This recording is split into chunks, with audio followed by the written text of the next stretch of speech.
American স্বার্থ এই সরকার meet করবে। আপনাকে যে দুইটা চুক্তি সই করার ব্যাপার আছে, ওই দুইটা চুক্তিও সই করবে আমেরিকার সাথে এই সরকার, এবং একদম আমেরিকার পেটের মধ্যে ঢুকে যাবে। এই ঢুকাটা being so close to China, being so close to China, এইটা ব্যাকফায়ার করবে। এরা সব মিলিয়ে বেচারা প্রাইম মিনিস্টারকে, তারেক রহমানকে ডুবিয়ে দেবে, আর কিছু না। শেখ হাসিনারও একটা স্ট্র্যাটেজিক প্ল্যানিং চলছে। She is aided, guided, supported by various intellectual people, বিভিন্ন দেশের ইন্টেলিজেন্স এজেন্সিজ, ওনার কাছে ইন্টেলিজেন্সের খবর আছে। তো Sheikh Hasina is doing strategic thinking, এবং Sheikh Hasina strategic thinking, strategic plan বানাচ্ছে, এবং এই স্ট্র্যাটেজিক প্ল্যান বানিয়ে সে বাংলাদেশে হয়তো আসবেন। কিন্তু উনি কি, আপনি আর আমি মনে করি যে উনি কি প্লেনে উঠবেন, টিকিট কাটবেন, এসে যাবেন, এখানে অ্যারেস্ট হবে? No, it's not going to happen like that. ওইখানে আরো স্ট্র্যাটেজিক কথাবার্তা হয়তো হচ্ছে যে কিভাবে উনি কার সাপোর্টে আসবেন। এমনও হতে পারে যে এই আমার দেশের আর্মির এক অংশ এইটাকে সাপোর্টও দিতে পারে ওনার আশাটাকে। আমি এতটুকুন জানি যে she is determined to come, এবং আসবেন উনি। শেখ হাসিনাকে ওনারা কিভাবে ফেরত দেবেন, কিভাবে আসবেন, ডেফিনেটলি আইসিটির ইসে ফেরত দিচ্ছেন না, দ্যাটস এ ক্লোজ চ্যাপ্টার। হ্যাঁ, তো এখন ওরা কিভাবে ওনাকে আনবে? আনলে কি এখানে কারোর ক্ষমতা হবে অ্যারেস্ট করার? আমার তো মনে হয় না যে কারোর ক্ষমতা হবে অ্যারেস্ট করার। এইটা করতে গেলেই আমার প্রধানমন্ত্রীর ওই জিনিসগুলিও সব উঠবে। বিকজ একটা মামলায় এফবিআই কিন্তু এখানে সাক্ষী দিয়ে গেছে, ডোন্ট ফরগেট দ্যাট। তো এরপরের বইগুলি যেগুলি ছাপাবে সেখানে হাদির ছবি আসবে, তারপরে কেউ কেউ বলবে যে আপনি হাদির যে ডায়লগ আছে সাউয়া মাউয়া, ওইটা তার নিচে লেখেন। So all kinds of things can happen. আপনি ইচ্ছা করলে করতে পারেন, কিন্তু রাষ্ট্রের প্রেস্টিজ, ডিগনিটি এইটা নষ্ট করেন না, নাহলে রাষ্ট্র। আছে আমাদের অনুষ্ঠানে আমরা একটু পররাষ্ট্র নীতি নিয়ে, আমাদের যে বর্তমানে যে পররাষ্ট্র নীতি ফলো করা হচ্ছে সে বিষয়ে আপনার সঙ্গে একটু আলোচনা করতে চাই। সেটা হচ্ছে যে প্রথমেই প্রশ্ন, পাসপোর্টে আগে যে এক্সেপ্ট ইসরায়েল শব্দ দুটি লেখা ছিল, ইসরায়েলের সাথে কোনো ধরনের কূটনৈতিক সম্পর্ক আমাদের ছিল না, বা এখনো সম্ভবত নেই। আওয়ামী লীগ সরকার 6 বছর আগে এই শব্দ দুটি উঠিয়ে দিয়েছিল। আবারও সেই শব্দ দুটি সংযোজন করা হচ্ছে বলে জানিয়েছেন স্বরাষ্ট্রমন্ত্রী। কিন্তু ইরান এবং ইসরায়েল অথবা মার্কিন যুদ্ধের সময় আমরা দেখলাম যে ইসরায়েল বা যুক্তরাষ্ট্রের পক্ষ হয়েই তারা বিবৃতি দিল বর্তমান সরকার প্রথমে, পরবর্তীতে সমালোচনার মুখে আবার সেটি সংশোধন করা হলো, ইরানের পক্ষে কিছুটা কথা বলা হলো সেই বিবৃতিতে। আসলে আমরা কি তালগোল পাকিয়ে ফেলছি? বিসমিল্লাহির রহমানির রহিম। আমাদের আসলে কোনো নীতি নাই। প্রত্যেক দেশের একটি পলিসি থাকে, যেটা চেঞ্জ ইন গভর্নমেন্ট হলে এইটার ইফেক্ট পড়ে না। আমাদের যেহেতু নাই, যার যেভাবে ইচ্ছা সে সেভাবে করছে। আপনি যে পাসপোর্টের কথা বললেন, আওয়ামী লীগ যে কাজটি করেছিল সেটা একদিক থেকে ভালো করেছিল।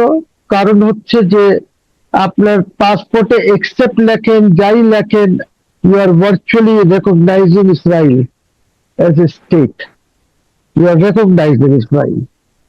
তো এই জন্য তারা উঠিয়ে দিয়েছিল। আর এইটা তো জানেন, ইন্টারন্যাশনাল সিভিল এভিয়েশন অর্গানাইজেশন যেটা আছে, ট্রাভেলস, বায়োমেট্রিক্স, পাসপোর্টের এই জিনিসগুলি সব ওদের দ্বারা নিয়ন্ত্রিত হয়। ওদের ডকুমেন্টস আছে কিছু যেটা নিয়ন্ত্রণ করে। তবে এখন এই যে এক্সেপ্ট ইসরায়েল, এইটা আমরা যুক্ত হলাম। পাকিস্তান আগের থেকেই ছিল, মালয়েশিয়া, ইয়েমেন, 4টি দেশ। আর ইরান যে আছে, ইরান এইটা লেখে না এক্সেপ্ট ইসরায়েল, ইরান লেখে not valid for occupied Palestinian territories. আচ্ছা, অর্থাৎ তারা শব্দ প্যালেস্টাইনকে গুরুত্ব দিচ্ছে, ইসরায়েলকে না। তারা স্বীকার করে নিচ্ছে যে প্যালেস্টাইনকে অকুপাইড করে রেখেছে, তার জন্য এই পাসপোর্টটা ভ্যালিড না সেখানে ট্রাভেল করার জন্য।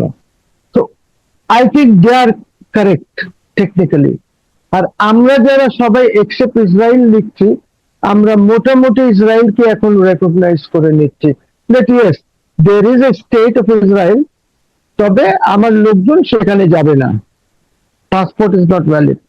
আর ইরান যেটা করছে সেটা হলো যে অকুপাইড প্যালেস্টিনিয়ান টেরিটরিজ এর জন্য এইটা বার আছে ওদের। তো এই একটা ডিফারেন্স আছে, বাকি সবাই এক্সেপ্ট ইসরায়েল লিখছে, মালয়েশিয়া টালেশিয়া যারা আছে, এই 5-6টা দেশ আছে যারা এটা লিখছে। তো আমার মনে হয় এইটা বোধহয় বাধ্য করা হচ্ছে আমাদের এইখানে কোনো একটি গোষ্ঠী দ্বারা, পলিটিক্যাল গোষ্ঠী যারা হয়তো বাধ্য করেছে, তারা সাকাম করেছে। এদের কোনো নীতি নাই, এই গভর্নমেন্টের কোনো পলিটিক্যাল নীতি নাই। যদি আপনি বলেন যে পশ্চিমারা তো উইল নেভার ওয়ান্ট যে আপনি এক্সেপ্ট ইসরায়েল লেখেন, আমেরিকানস তো এটা চাইবে না যে আপনি এক্সেপ্ট ইসরায়েল লেখেন। তো question is we have no policy. আমরা হুজুকে বাঙালি, হুজুকে কাজ করে, হুজুকে চলছে। একদিকে মার্কিন বাণিজ্য চুক্তি, আমরা মার্কিন বলয়ের মধ্যে একেবারে ঢুকে গেছি এমনটা দাবি করা হচ্ছে বিশেষজ্ঞ মহল থেকে। আবার সেই মার্কিন এবং ইসরায়েল যে জোট, সেই জায়গা থেকে আমরা অ্যাকসেপ্ট ইসরায়েল শব্দ দুটো তুলে দিচ্ছি মৌলবাদী একটি গোষ্ঠীকে খুশি করার জন্য বা সাম্প্রদায়িক গোষ্ঠীকে খুশি করার জন্য। মানে এটি কি আসলে সরকার কি বেসামাল হয়ে পড়েছে? মানে কোন নীতি অবলম্বন করবে সেই জায়গায় ফার্ম কোনো ডিসিশনে থাকতে পারছে না, বিষয়গুলো কি এরকম, নাকি এর মধ্যে অন্য কোনো খেলা রয়েছে? There is no খেলা। সরকার ইজ ডাইরেকশনলেস, সরকার ইজ টোটালি ডাইরেকশনলেস। এবং একটি সরকারকে যদি ডাইরেকশনলেস থাকে তাহলে গভর্নেন্সের জন্য প্রবলেম হয়। আর আপনার যেহেতু কোনো ফরেন পলিসির ডাইরেকশন নেই, আপনি জানেনই না actually what a foreign policy is. Khalilur Rahman is a foreign minister, আপনাকে মিসলিড করছে। খলিলুর রহমানের একমাত্র উদ্দেশ্য হচ্ছে to become the president of UNGA, এবং এটা হওয়ার পর সে তার একটা জীবনের ইয়ে পেয়ে গেল যে আমি এখন ইউএনজিএ এর প্রেসিডেন্ট হয়ে গেলাম, 1 বছর পর আবার সে থাকবে না, সেটা আরেক বিষয়। এইটা নিয়ে সে একটা ডিপ্লোম্যাটিক্যালি দেশে বিদেশে এদিক ওদিক ঘুরে বেড়াবে এই স্টেটাসটা নিয়ে।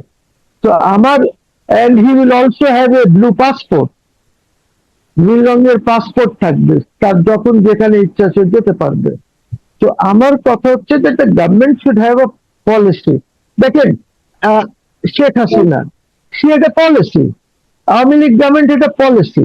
আপনি বলতে পারেন পলিসিটি ভুল ছিল, বাট পলিসি ছিল একটা যে this is my foreign policy, আমি এইভাবে এগিয়ে যাব। যেমন তার একটা ফরেন পলিসির মধ্যে ছিল চায়নার সাথে we will get closer, we will remain close with India।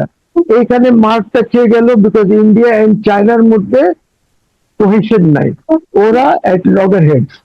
তো এইখানে আমাদের পলিসি একটু মার খেয়ে গেল। আমরা আগেই, আপনি জানেন শেখ হাসিনা বলেছিল যে আমাদের তো আমেরিকা যাওয়ার দরকার নেই, এত দূর 15-16 ঘন্টা ফ্লাই করে গিয়ে কি করবো, আমাদের first world, I can travel to Singapore, I can travel to Malaysia, Indonesia, lovely countries, চতুর্দিকে আমাদের খুব ভালো দেশ আছে, আমরা ওদিকে যাব। তো কোশ্চেন যে ওইখান থেকে অ্যাকচুয়ালি শেখ হাসিনাকে তো ওভারথ্রো করার জন্য অনেক আগের থেকে চেষ্টা চলছিল। It is not that it started with Biden administration, তার আগের থেকে তারা চেষ্টা করছিল, তারা পারতেছিল না, বিকজ তাদের যে স্বার্থ, আমেরিকান স্বার্থ, এই সরকার মিট করবে। আপনার ওই যে 2টা চুক্তি সই করার ব্যাপার আছে, ওই 2টা চুক্তিও সই করবে আমেরিকার সাথে এই সরকার, এবং একদম আমেরিকার পেটের মধ্যে ঢুকে যাবে। এই ঢুকাটা being so close to China, এইটা ব্যাকফায়ার করবে, এবং আমরা একটা প্লেগ্রাউন্ড হয়ে যেতে পারি এই ইসের ওয়ারের, ওদের নিজের একটা প্রক্সি ওয়ার আমাদের এখানে হয়তো হতে পারে। তো আমি মনে করি দ্যাট দিস গভর্নমেন্ট ইজ ডাইরেকশনলেস। এদের নাইদার ফরেন পলিসির ডিরেকশন আছে, নর এদের কোনো সিকিউরিটি পলিসির ডিরেকশন আছে, নর এদের কোনো অর্থনীতি পলিসি ডাইরেকশন আছে। ইটস এ ডাইরেকশনলেস গভর্নমেন্ট, যার কোনো এরা এরা সব মিলিয়ে বেচারা প্রাইম মিনিস্টারকে তারেক রহমানকে ডুবিয়ে দেবে, আর কিছু না। আমি চাই তারেক রহমান শুড সাকসিড, কিন্তু যেভাবে এরা দেশ পরিচালনা করছে, কোনো গভর্নেন্স নাই দেশে, there is hardly any governance. And একটা জিনিস খেয়াল করবেন, শেখ হাসিনা অলরেডি বলে রেখেছে that she is going to come back to Bangladesh, 6 থেকে 9 মাস whatever she will be here, বাংলাদেশে আসবে। তো ন্যাচারালি শেখ হাসিনারও একটা স্ট্র্যাটেজিক প্ল্যানিং চলছে। She is aided, guided, supported by various intellectual people, বিভিন্ন দেশের ইন্টেলিজেন্স এজেন্সি, ওনার কাছে ইন্টেলিজেন্সের খবর আছে। তো Sheikh Hasina is doing strategic thinking, এবং Sheikh Hasina strategic thinking, strategic plan বানাচ্ছে, এবং এই স্ট্র্যাটেজিক প্ল্যান বানিয়ে সে বাংলাদেশে হয়তো আসবেন। আমি জানি না স্ট্র্যাটেজিক প্ল্যানটা কি। এমনও হতে পারে যে আমি তো রিজাইন করি নাই, I am still in power, আমি 29 পর্যন্ত থাকবো। যিনি আপনি যে 12th পার্লামেন্ট যেটা ডিজলভ করেছেন, জাতীয় সংসদ, হ্যাঁ, এটা অন্যায় করেছেন, বিকজ 12th জাতীয় সংসদকে কেউ অবৈধ বলে নাই। এখন আমি যখন আপনার সাথে কথা বলছি বা রেকর্ড করছি, এখনো কেউ বলে নাই যে 12th পার্লামেন্ট ওয়াজ অবৈধ, এখনো কেউ বলে নাই। তাতে আপনি যদি 12th পার্লামেন্টকে অবৈধ না বলেন, স্বীকৃতি দেন, 11th কি স্বীকৃতি দেন, 10th কি স্বীকৃতি দেন, তাহলে তো আপনাকে ইলেকশন মানতে হবে। তাহলে আপনি আর এই ইলেকশন ফিলেকশন নিয়ে যে চুরি করেছে, কারচুপি করেছে, ইলেকশন হয় নাই, রাত্রে ভোট হয়েছে, এগুলি বাদ দিয়ে দেন। আপনি একসেপ্ট করেছেন। এখন ধরেন 13th পার্লামেন্ট একসেপ্ট করেছে, জামাত বা সবাই একসেপ্ট করেছে। আপনি তো বলতে পারবেন না যে এইটা এখন কারচুপি হয়েছে, আমাকে হারিয়ে দিয়েছে, আমার এত সিট ছিল, এগুলি পারবেন না। না, শেখ হাসিনার স্ট্র্যাটেজিতে যদি সে 12 পার্লামেন্টকে বৈধ মনে করে if she comes, এবং কিভাবে আসবে আমি তো জানি না। she comes as a prime minister, Sheikh Hasina তো বলেছে যে আমি তো দেশ ত্যাগ করি নাই, আমাকে তো প্লেনে তুলে দেওয়া হয়েছে বাই আর্মি, এবং তুলে দিয়ে আমাকে আর্মির প্লেনে, প্রথমে হেলিকপ্টার, দেন আর্মির C-130 তুলে দিয়ে আমাকে ইন্ডিয়া পাঠানো হয়েছে। India has given me the protocol of prime minister. আমি এখনো প্রাইম মিনিস্টার আছি, প্রাইম মিনিস্টার হিসাবে যাব। এইগুলো তো আমরা দেখেছি এবং সবকিছু আমাদের জানা, কিন্তু সেই ধরনের বাস্তবতা কি আর আছে যে উনি যে as a prime minister back করবেন, বা উনি দাবি করবেন যে আমি রিজাইন করিনি? মানে এইগুলো নিয়ে যুক্তিতর্ক চলতে পারে, এইগুলো নিয়ে নানান ধরনের নীতি নৈতিকতার প্রশ্ন আসতে পারে, রাজনৈতিক পক্ষ বিপক্ষ জায়গা থেকে নানান ধরনের তর্ক উঠতে পারে, কিন্তু বাস্তবতা কি কোনোভাবেই বলে যে তিনি সেইভাবে আর ফিরে আসার ন্যূনতম কোনো সম্ভাবনা আছে? আমি জানি না, বিকজ বাস্তবতা উনার আশা, উনি তো প্লেনে উঠে টিকিট কেটে তো উনি আসবেন না। না, উনি কিছু সাপোর্ট দিয়ে উনি আসবেন, এবং ওই সাপোর্টটা কি ধরনের সাপোর্ট হবে আমি বলতে পারছি না, বিকজ আমি কোনো কমেন্ট করতে গেলে এটা ঠিক হবে না। এই জন্য আমি কোনো কমেন্ট করতে চাচ্ছি না ওইটার উপরে। কিন্তু উনি কি, আপনি আর আমি মনে করি যে উনি কি প্লেনে উঠবেন, টিকিট কাটবেন, এসে যাবেন, এখানে অ্যারেস্ট হবে? No, it's not going to happen like that. ওইখানে আরো স্ট্র্যাটেজিক কথাবার্তা হয়তো হচ্ছে যে কিভাবে উনি কার সাপোর্টে আসবেন। এমনও হতে পারে যে এই আমার দেশের আর্মির এক অংশ এইটাকে সাপোর্টও দিতে পারে ওনার আশাটাকে। I know nothing. যেরকম আমার আর্মি ওনাকে পাঠিয়েছে, ইন্ডিয়ান আর্মি চিফের সাথে কথা বলে ওইখান থেকে কিভাবে কি হবে, I have no idea. But আমি এতটুকুন জানি যে she is determined to come, she is determined to come, এবং আসবেন উনি। একটা জিনিস, বিকজ ওনাকে তো অনেকেই অ্যাডভাইস করছে। আমি আপনাকে একটা কথা বলি, আমাদের তারেক রহমান সাহেব, ওনার কনভিকশন হয়েছে সেন্টেন্সও হয়েছে, সেটা যাবজ্জীবন হোক, ডেথ সেন্টেন্স হোক, হতে পারে, হি ওয়াজ কনভিক্টেড এন্ড সেন্টেন্স। উনি এখন পর্যন্ত কি কোনো আপিল দায়ের করেছেন বাংলাদেশে ঢোকার পর? আমার নলেজ হচ্ছে উনি কোনো আপিল দায়ের করেননি। ওয়াজ হি অ্যারেস্টেড? He was not. কেন হয় নাই? কেন হয়নি এটা? বিকজ ওনার আসার আগে ওনার যে মামলাগুলি ছিল, যেগুলি কনভিক্টেড ছিলেন, সেন্টেন্স ছিল ওনার উপরে, এইগুলি আদালতের মাধ্যমে উনি যান নাই, অন্যরা আপিল করেছে। ওরা যে খালাস পেয়েছে ওর মধ্যে কিন্তু তারিক রহমান সাহেবও খালাস পেয়ে গেছেন। ওই জাজমেন্টটা ভুল ছিল, রিভিউ করে এইটা করা হয়েছে। But he never went into N appeal. উনি কিন্তু একটা রিস্কের মধ্যে আছেন। উনি যে রিস্ক বিহীন তা না কিন্তু, বিকজ এইগুলি যেভাবে করা হয়েছে এইখানে অনেক প্রশ্ন উঠবে। And mind you that if Sheikh Hasina returns, এইগুলি আরো জোরালো হবে। You see, এই জিনিসগুলি তো even the prime minister should understand this, এবং ওনার উচিত হবে যে একটা আপিল করে ওখান থেকে ক্লিয়ার হয়ে আসা।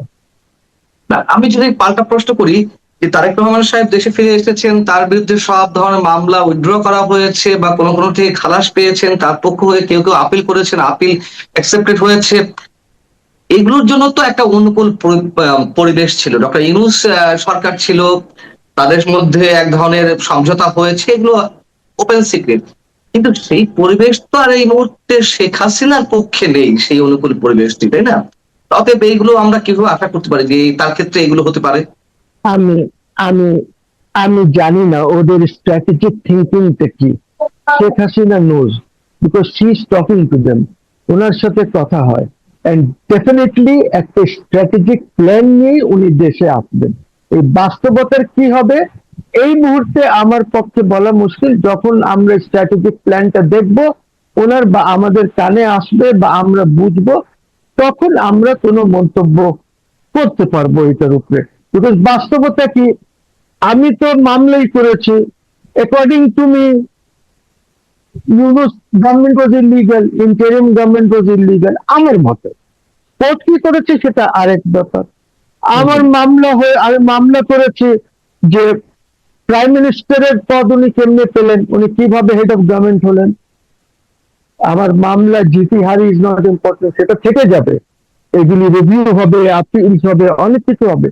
তো প্রশ্ন হচ্ছে যে এই জিনিসটা যদি ওইগুলি ইলিগাল হয়, আপনি বলবেন যে হ্যাঁ তখন সময় আমরা এইটাকে সব ওয়েট করি, তখন প্রশ্ন উঠবে ইলেকশন কি লিগাল হয়েছে কিনা, appointment of the chief election commissioner ঠিক ছিল কিনা, অনেক প্রশ্ন উঠবে।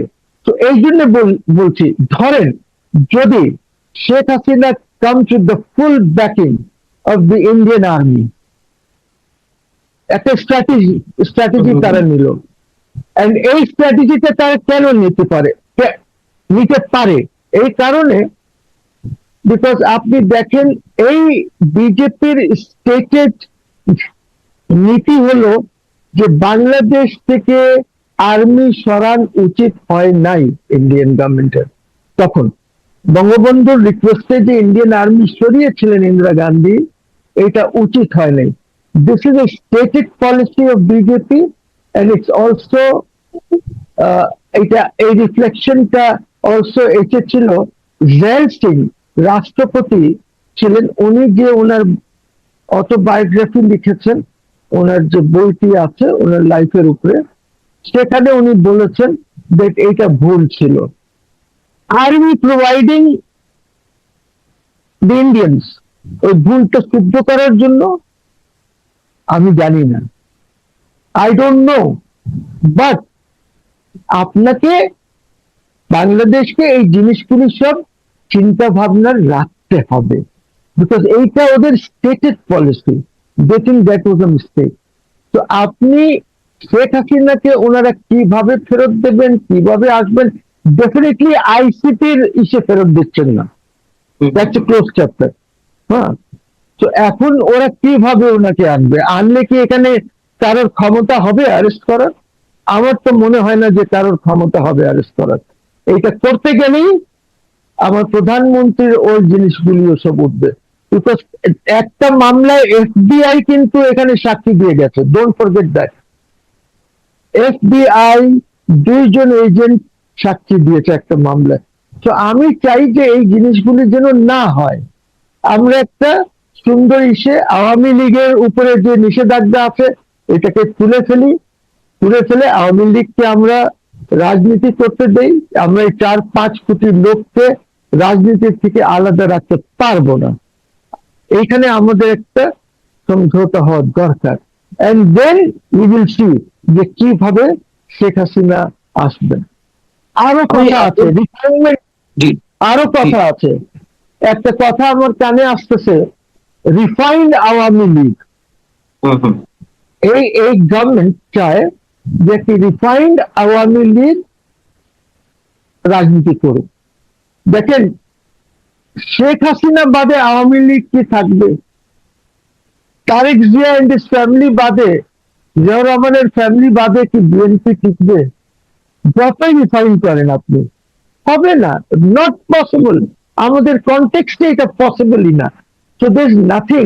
যারা চিন্তা ভাবনা করছেন এইভাবে refined Awami League, I am sorry, refined Awami League বলে কিচ্ছু নাই। Sheikh Hasina is the president Awami লীগের, উনি প্রেসিডেন্ট থাকবেন আওয়ামী লীগের। তারপরে উনি চিন্তা ভাবনা করবেন যে আওয়ামী লীগের যে ম্যানেজমেন্ট বা আগে গিয়ে পলিসি কি হবে, কিভাবে আমরা এখানে ফ্যামিলির বাইরে প্রেসিডেন্টকে কিভাবে আনতে পারি, এটসেট্রা এটসেট্রা এটসেট্রা। ওই যে সাকসেশন প্ল্যান যেটাকে বলে, শেখ হাসিনার succession plan in Awami League, এটা ওনাকেই ঠিক করতে হবে। এটা আমি বাইরের থেকে বসে দেখ, আমি রিফাইন্ড আওয়ামী লীগ আজকে হয়ে গেলাম, সে যে কেউ হোক না কেন। অনেকেই বলছেন, আমিও শুনেছি, আমার সাথে কথাও 2-1 জনের হয়েছে, ফোন করে আমাকে মাঝে সাঝে। তো এইসব দেখেন, এইসব করে লাভ নেই। শেখ হাসিনা ইজ আওয়ামী লীগ, ওইটাই থাকবে। উনাকে একটা সাকসেশন প্ল্যান রেডি করতে হবে, উনি সেটা উনিই করবেন। এটা আমি আপনি রিফাইন হ্যান্ড প্যান এগুলি করলে হবে না। Same is the case with BNP. BNP কোন রিফাইন বিএনপি হবে না। বিএনপি কেও যদি কিছু করতে হয়, Tarique Zia will have to create a succession plan যে কিভাবে হবে। আমি একটা প্রশ্ন না করে পারছি, আপনি বলছেন যে শেখ হাসিনা নিশ্চয়ই আলাদা কোনো স্ট্র্যাটেজি রয়েছে এবং সেই প্ল্যান অনুযায়ী তিনি দেশে আসবেন। আন্তর্জাতিক নানান ধরনের সমঝোতা অনেকের সঙ্গে হতে পারে। এবং আপনি একটা পর্যায়ে বলছেন যে শেখ হাসিনাকে অ্যারেস্ট করার ক্ষমতা কারণ নেই। মানে এটি আমরা কি বাংলাদেশ কনটেক্সটে এই কথাটা বলতে চাইছি? আমরা তো দেখেছি খালেদা জিয়াকেও শেখ হাসিনা আটক করেছিলেন, 2 বছর তো কারাগারে ছিলেনই। আমরা ওয়ান রিবেল সরকারের সময় 2 নেত্রীকেই আটক করতে দেখেছি, 2 দলের। তাহলে আপনার কাছে এমনটা কেন মনে হচ্ছে যে একেবারে মোটামুটি অ্যাবসার্ড শেখ হাসিনাকে অ্যারেস্ট করা যদি তিনি দেশে ফিরে আসেন?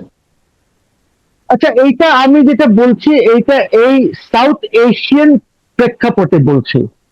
আমি যখন পাকিস্তানে দেখি, নওয়াজ শরীফ যখন আসলো পাকিস্তানে, সে তো চলে গেছিল লন্ডনে, তার বিরুদ্ধে মামলা মোকদ্দমা অনেক কিছু ছিল। সে যখন আসলো, এয়ারপোর্টে নামার পর ওইখানেই কোর্ট গেল, ওইখানেই সবকিছু গেল, ওইখানেই সে আপিল ফাইল করলো, তার বেল হলো এয়ারপোর্টে বসে। দেন সে চলে আসলো। তো নজির তো আছে। আমি এই নজির বা সাউথ এশিয়ান এই সিচুয়েশনটা চিন্তা করে আমি এই কথাটা বলি। আচ্ছা আচ্ছা, ঠিক আছে। আমরা আলোচনা শেষ করবো। পাসপোর্ট সংক্রান্ত যে বিষয়টি, আর একটা প্রশ্ন ছিল আপনার কাছে মুক্তিযুদ্ধ কেন্দ্র করে। পাসপোর্টে যেমন এক্সেপ্ট ইসরায়েল শব্দ দুটি ফিরিয়ে আনার কথাবার্তা চলছে বা সিদ্ধান্ত মোটামুটি নেওয়া হতে যাচ্ছে, সেটির চেয়ে বড় কনসার্নের বিষয় যেটি, আমাদের যে বর্তমান পাসপোর্ট রয়েছে সেখানে বিভিন্ন পাতায় মুক্তিযুদ্ধের স্মৃতিবাহী অনেক ধরনের নিদর্শনের ছবি সেখানে রয়েছে। যেমন মুজিবনগর কমপ্লেক্সের ছবি রয়েছে, সোহরাওয়ার্দী উদ্যানের ছবি রয়েছে। এখন যেটি শোনা যাচ্ছে যে এই ছবিগুলো উঠিয়ে দেওয়া হবে, বঙ্গবন্ধুর ছবি রয়েছে সেটি উঠিয়ে দেওয়া হবে, সেটি উঠিয়ে দেওয়া হবে এটি জানা কথা। আমাদের যে রাজনৈতিক প্রতিহিংসার জায়গাটি আমরা জানি, সেটি সেই জায়গা থেকে বঙ্গবন্ধুর ছবি উঠিয়ে দেওয়া হবে। কিন্তু মুক্তিযুদ্ধের স্মৃতিবাহী এই ছবিগুলো কেন তুলে দেওয়া হবে? তার চেয়েও বড় কথা, শোনা যাচ্ছে এই পাসপোর্ট, নতুন যে পাসপোর্ট গুলো করা হবে সেখানে আবু সাইদের ছবি যুক্ত করা হবে। রংপুরে যে আবু সাইদ নিহত হয়েছিলেন জুলাই আগস্ট আন্দোলনে, সেই আবু সাইদের ছবি। যে আমরা কি বীরশ্রেষ্ঠ যে 7 জন রয়েছে তাদের কোনো ছবি যুক্ত করতে পারতাম না? আমাদের যে শহীদেরা রয়েছেন অনেক কাছে পরিচিত, তাদের ছবি যুক্ত করতে পারতাম না? কেন মুক্তিযুদ্ধের কোন কোন স্মৃতিচিহ্ন উঠিয়ে দিয়ে আবু সাইদের ছবি যুক্ত করা হচ্ছে? যদিও নতুন পাসপোর্টে স্মৃতিসৌধের ছবি রাখা হবে বলে জানা যাচ্ছে, কিন্তু মুজিবনগর কমপ্লেক্সের ছবি, যেখানে অস্থায়ী সরকার মুক্তিযুদ্ধকালীন তারা ওথ নিয়েছিল, সোহরাওয়ার্দী উদ্যানের ছবি উঠিয়ে দেওয়া হচ্ছে। এইগুলো কেন? এবং সবচেয়ে আমি যেটা বলছিলাম যে সিগনিফিকেন্ট যে বিষয়টি, আবু সাইদের ছবি যুক্ত করা হচ্ছে কোনো বীর শ্রেষ্ঠ ছবি যুক্ত না করে। দেখুন, আমি একটা কথা বলি। আমাদের মাননীয় প্রধানমন্ত্রী, উনি হলেন শহীদ প্রেসিডেন্ট জিয়াউর রহমানের ছেলে। জিয়াউর রহমান সাহেব একজন মুক্তি যুদ্ধর বীর। এখন ওনার ছেলে যদি মুক্তিযুদ্ধের যে ছবিগুলি আছে সেগুলি, ঠিক আছে বঙ্গবন্ধুটা সরালো, বললাম সরাচ্ছ কেন, তোমার বাবারটা যোগ করে দাও, I have no problem with that. কিন্তু বা আমার মনে হয় না কারোর আপত্তি থাকবে যদি যোগ করে দেওয়া হয় ওনার বাবার, উনি তো মুক্তিযুদ্ধের বীর। তো আমার মনে হচ্ছে না যে এই কাজটা আহ, হয়তো করবে। এইগুলি সব রিথিঙ্ক করার দরকার। Do not do anything which is foolish, যেটা পরে আপনাকে চেস করবে, আপনার জন্য খুব খারাপ হবে। আপনার মানে আমি BNP, don't do anything like this. আপনি আহ, আপনার বাবার প্রাইম মিনিস্টার, ওনার বাবার ছবি অ্যাড করে দেন, নো প্রবলেম। ওইখানে আমাদের উসমানী সাহেবের ছবি অ্যাড করে দেন, there is no problem. But Abu সাইদের মতন তো অনেক লোক অনেক ইসে মারা যায়, মারা গেছে। আবু সাইদ